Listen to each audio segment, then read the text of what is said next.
juga sangatlah berarti. Bila masih mungkin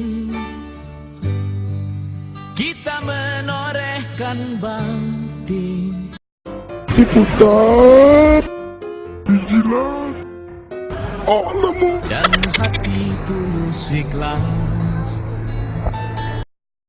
Namaku Khairufah.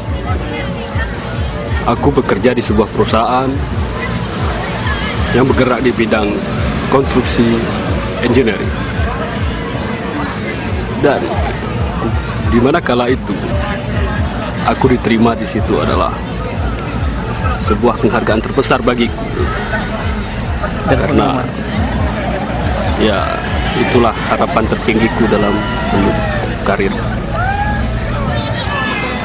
Dan yang kudapati hari ini adalah hasil dari semua yang telah kulalui di perusahaan itu. Gaji dipotong.